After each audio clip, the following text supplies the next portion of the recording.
करता है लाइफ में,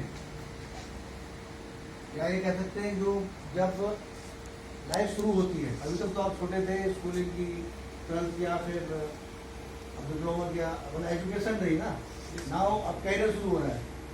तो कैरियर शुरू करने से पहले दो चार चीज़ें मैं आपको बताऊंगा जो आपको अपनी लाइफ में यू कैन अप्लाई। फर्स्ट चीज, जब आप कुछ करना चाहते हो लाइफ में सबसे पहले आप लोगों को you have to decide, you have to target, you have to decide the target, goal of the life. आप अपनी लाइफ का गोल क्या लेके चलना चाहते हो, बिकॉज बिना गोल के आप कुछ कर नहीं। सबसे पहले लाइफ में आपको अपना एक गोल डिसाइड करना है कि हमें कहाँ तक पहुंचने की हम कोशिश कर सकते हैं। ठीक है, first of all goal, then उस गोल को अचीव करने के लिए you should have your positive mindset. Positive mindset समझते हो क्या? Sir, at any cost I have to do it. Yes. Positive mindset means whatever is goal, whatever target you have decided. तो आपको ये पॉजिटिव माइंडसेट अपना set करना है कि मुझे ये करना ही है at any cost. That is the positive mindset towards the goal. Goal कुछ भी हो सकता है, गोल डिसाइड करना बहुत जरूरी है। गोल अगर आप डिसाइड नहीं करोगे तो यू नेवर नो कि जिंदगी में कहाँ जाओगे। It is just like that कि आप कभी ऐसे ट्रेन में बैठना पसंद नहीं करोगे जिसका ये नहीं पता कि जाना रही है, डेस्टिनेशन पता नहीं हो ट्रेन का, तो आप कोई बैठोगे उसमें? नहीं बैठोगे ना। तो सेम वे लाइफ, अगर लाइफ में आपको ये नहीं पता कि हमें पहुंचना कहाँ है, क्या अचीव करना है, क्या गोल अचीव करना है, क्या टारगेट है, कहाँ पहुंचना है, तो how you can plan the activity, correct? तो सबसे पहले आप अपना गोल डिसाइड करो। गोल डिसाइड करके you set your mind in A positive direction towards the गोल, कि हमने जो भी गोल डिसाइड किया है वो हमने करना ही है, अचीव करना है। गोल अचीव करने के लिए पॉजिटिव माइंडसेट सबसे जरूरी एक फर्स्ट स्टेप है कि आपने पॉजिटिव माइंडसेट डेवलप करना है। पॉजिटिव माइंडसेट डेवलप किया जाता है, नेगेटिव माइंडसेट भी डेवलप होता है, लेकिन ये एक नेचर का नियम है कि negative mindset develop by default हो जाता है अपने आप, उसमें ज्यादा मेहनत नहीं करनी पड़ती। पॉजिटिव माइंडसेट डेवलप करने के लिए मेहनत करनी पड़ती, सीखना पड़ता है। आपने देखा होगा जो भी समाज में भी, सोसाइटी में अच्छे काम करने के लिए, अच्छी आदतों को सीखने के लिए बड़ी मेहनत करनी पड़ती है, ऐसा है ना। खराब आदतें बड़ी जल्दी आ जाती है। आदमी बहुत जल्दी दारू पीनी सीख जाता है, सिगरेट पीनी सीख जाएगा, जुआ खेलना सीख जाएगा, लेकिन अच्छी आदतें सीखने में बड़ा टाइम लगता है, राइट? तो और दूसरा, अच्छी आदतें सीखने में डिफिकल्ट है, लेकिन उनके साथ जिंदगी बड़ी इजी हो जाती है। अगर आपने अच्छी आदतें सीख ली तो लाइफ बड़ी इजी हो जाती है। इसी के अपोजिट जो खराब आदतें हैं वो सीखना बड़ा आसान है, लेकिन उनके साथ लाइफ को चलाना इट इज वेरी डिफिकल्ट। समझ रहे हो आप? तो इसलिए अच्छी आदतों को सीखने में तकलीफ हो गई, लेकिन वंस आप क्लियर हो गए तो then you will be in comfortable mode.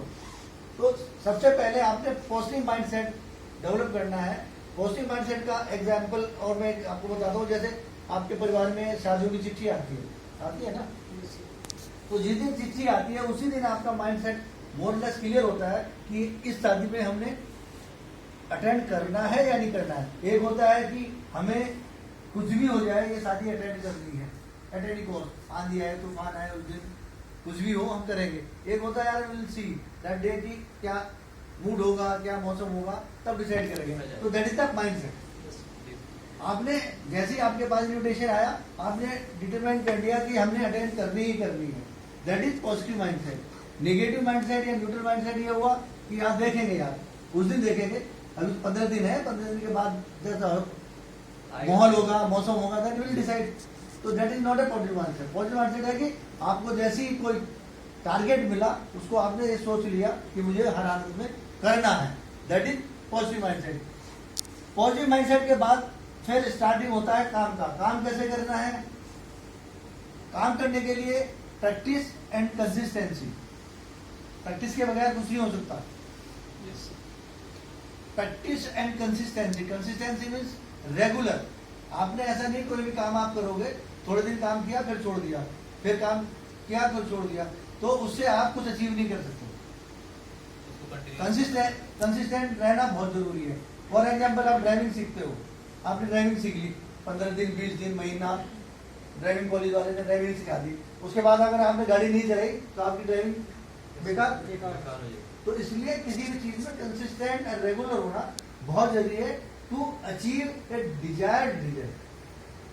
ठीक है, जैसे आप इवन मेडिसिन भी आप खाते हो, आपको सपोज बुखार है, बुखार हुआ, डॉक्टर ने आपको दवाई दी, टाइफाइड है, वायरल हेपेटाइटिस, अगर आप उसको डिसिप्लिन के साथ कंसिस्टेंटली रेगुलर नहीं खाओगे, कि जितने 3 टाइम बताइए 3 टाइम नहीं खाओगे, डेली नहीं खाओगे, तो ठीक नहीं होगे ना।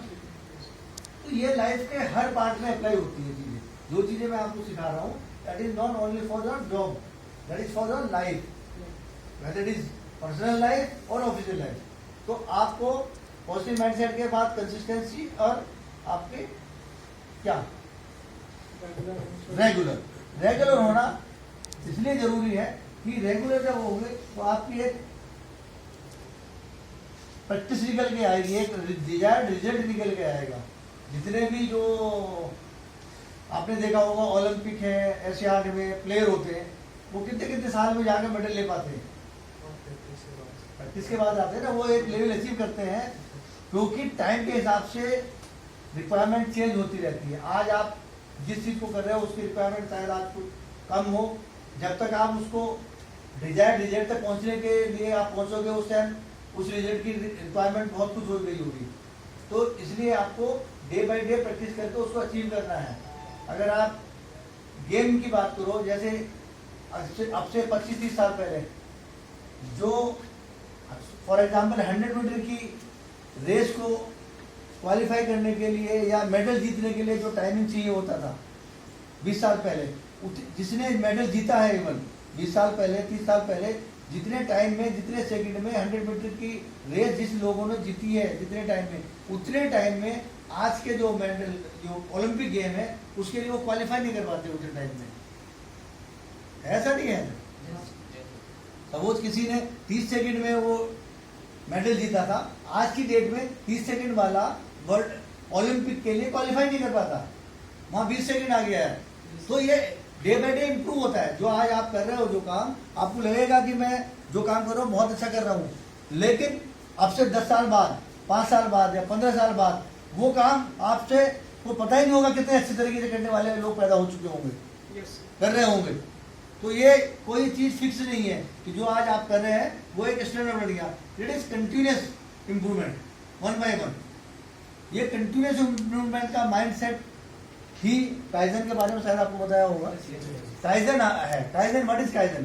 काइजन इज कि आप जो काम भी आज कर रहे हो टुडे, व्हाट एवर इज काम, जो भी काम आप कर रहे हो वो काम आपको कल से अच्छे तरीके से कैसे कर सकते हो, वो दिमाग लगाना है, वो माइंडसेट अप्लाई करना है कि जो भी काम मैं कल करता था या कल किया था उसी काम को मैं आज और अच्छे तरीके से कैसे कर सकता हूँ। That is the kaizen mindset. और उस काम को और अच्छे तरीके से करने के लिए आपको क्या इंप्रूवमेंट करना है, वही काइजन है ना। चाहे वो प्रोडक्टिविटी से रिलेटेड हो, चाहे क्वालिटी से रिलेटेड हो, चाहे सेफ्टी से रिलेटेड हो, चाहे फाइबर से रिलेटेड हो, इंप्रूवमेंट से रिलेटेड हो, whatever it is, that is kaizen. Kaizen का मूल मंत्र यही है बस कि daily any point of time जब आप you are working, your mind should be in positive direction towards the continuous improvement. That is improvement in a regular work. कोई भी जो आप काम करते हो उसमें डेली बेसिस पे आपका इंप्रूवमेंट में सजेशन निकालना, सुधार के लिए अपना आइडिया निकालना, जनरेट करना, तो फिर आइडिया जनरेट करने के बाद उसको प्रैक्टिकल वे में इम्प्लीमेंट करना, इस काइजन। क्लियर? तो काइजन और ये लाइफ के जो प्रिंसिपल मैंने बताए हैं, ये आप लोगों को अगर आपका माइंडसेट ठीक रहता है तो you can achieve something in the life. जो भी आप टारगेट करते हो, may be you can achieve your target, sometimes you can achieve more than whatever your target is. Right? Now come to the poka yoga. Poka yoga पढ़ाया आपको? What is poka yoga? Mistake avoiding. Mistake avoiding. Okay, anybody else?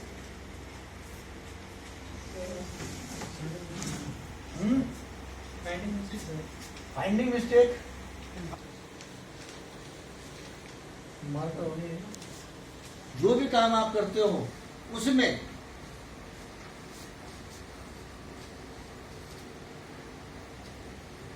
First is mistake proofing, second is error proofing. You should know the difference between mistake proofing and improving. Mistake proofing is जब कोई काम आप करते हो तो वहां आपको कोई गलती ना कर पाओ, उसके लिए कोई अलर्ट वहां लगा हो या कोई इंडिकेटर लगा हो या कोई सायरन लगा हो, सो दैट आप उसको अलर्ट हो जाओ करने से पहले कि मुझे ये गलती नहीं करनी. बट वो गलती आप फिर कर भी सकते हो क्योंकि एक अलर्ट आपको मिला ना. फॉर एग्जाम्पल जैसे गाड़ी में, कार में आप अगर बेल्ट नहीं लगाते हो तो क्या होता है? और नहीं बजे से और नहीं भाई आधा रात से जाके गाड़ी में गए। बेल्ट से ऐसा काम होता है. बेल्ट, सीट बेल्ट, हाँ, seat seat belt belt. Seat belt अगर आप नहीं लगाओगे तो क्या होगा? सेफ्टी नहीं होगी सेफ्टी नहीं होगा. कार में क्या होता है? कार में इंडिकेशन देती है आपको, what message car is giving you, what alert car is giving you. Safety belt लगा लेते सेफ्टी बेल्ट नहीं लगाओगे तो या तो लाइट ब्लिंक करेगी या कुछ मॉडल में वो एक बीप भी बजती है, यही है ना. तो that system is giving you the warning, alert कि आपने बेल्ट नहीं लगाई. That is mistake proofing. Correct. Yes. Now if you want to convert it into the error proofing, वो अगर हम इसको एरर प्रूफ में कन्वर्ट करना चाहते हैं, अगर हम टेक्निकली इसको इंजन से लिंक कर दें कि जब तक आप बेल्ट नहीं लगाओगे इंजन स्टार्ट नहीं होगा, then it will become the error proofing. Means आप चाहते हुए भी गलती नहीं कर सकते. That is error proofing. Mistake proofing is कि आपको अलर्ट मिला है लेकिन even then you can do the mistake. जैसे कई बार आप अगर हिल्स में जाते हो जहाँ वो नीचे वाले पुल होते हैं, रफ्ता पुल कहते हैं ना उनको, तो रफ्ता पुल पे जब बरसात में बारिश हो रही होती तो वहाँ इंडिकेशन लिखा होता कि इसलिए इतने लेवल तक अगर पानी है तो आपने गाड़ी नहीं ले जानी. लेकिन that is up to you. पानी ज्यादा भी तो आपकी मर्जी, आप ले जा सकते हो. लोग बाग बह जाते हैं, होता ना ऐसा. और अगर इसी में वो और मॉडिफाई कर दे कि अगर लेवल से ज्यादा पानी है तो वहाँ बैरियर डाउन हो जाए, you can not go. That is error. Clear? So you should know the difference between this. Now come to the poka yoke किस लिए किया जाता है? One is safety, quality,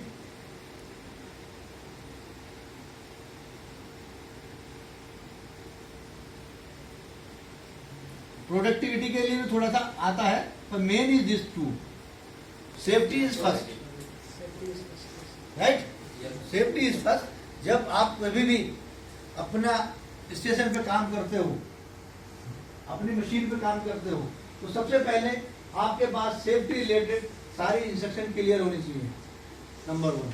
number 2, safety related पोकायोके वो होता है कि सेम वे जो मैंने बताया कि पोकायोके 2 तरह के होते हैं, एक मिस्टेक प्रूफिंग, एक एरर प्रूफिंग.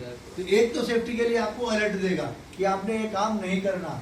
जैसे कहीं होता है ना बिजली का करंट लग सकता है तो वहाँ एक सिंबल लगा देते हैं डेंजर का, यहाँ करंट लग सकता है. लेकिन अगर आप उसको फिर भी पकड़ोगे तो current you nobody can stop you. वहाँ मिस्टेक प्रूफिंग के कुछ अलर्ट लगे होते हैं. और कुछ मशीनों पे जहाँ सीरियस इशू हो सकता है वहाँ कुछ मिस्टेक प्रूफिंग की बजाय एरर प्रूफिंग होती है कि अगर आपने वो सेफ्टी फीचर्स ऑन नहीं कर रखा तो you can not run the machine.